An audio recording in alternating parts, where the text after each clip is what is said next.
In this video, we're going to dive into the admin panel of our product and take a look at the configuration settings. Let's get started.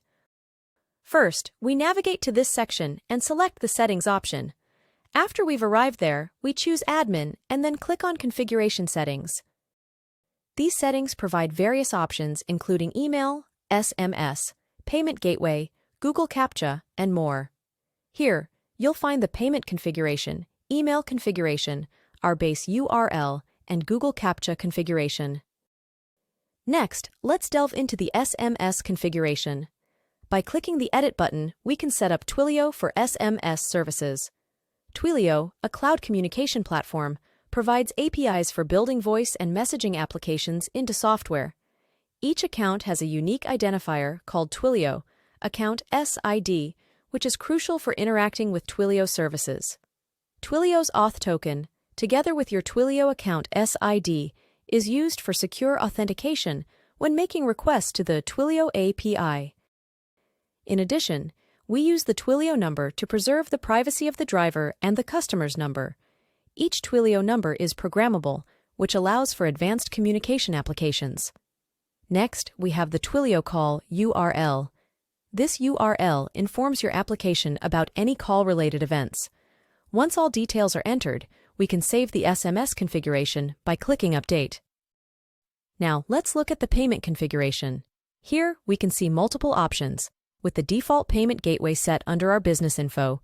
You can view it here. The country option reveals the default payment gateway. This section also contains sensitive secret keys for Stripe, Paystack, PayPal, and Razorpay, designed for securing communication with your payment gateway servers. Additionally, it includes publishable keys. These keys can be safely included in client-side code. We also have the Paystack public key, which is safe for public exposure, and the PayUSalt for enhanced security. After entering all the required details, we save the payment configurations by clicking Update. Next, we move on to configuring the base URLs for payments, history, notifications, and WhatsApp, and save them by clicking Update. Once done, our base URLs are successfully added. We now turn our attention to the Google reCAPTCHA configuration. This requires a site key and a secret key from the Google reCAPTCHA website. The keys for the web, Android, and iOS are all necessary for integrating Google reCAPTCHA. Once these details are entered, we click on Update. Finally, we arrive at email configurations. You can use Gmail or any other provider of your choice. If you add a domain, you'll need an email address and a password.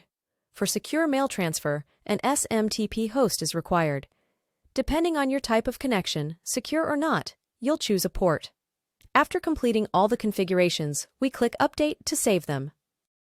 And there you have it. We've now successfully updated all our software configurations. Thank you for watching, and we hope this video assists you in navigating the admin panel for configuration settings.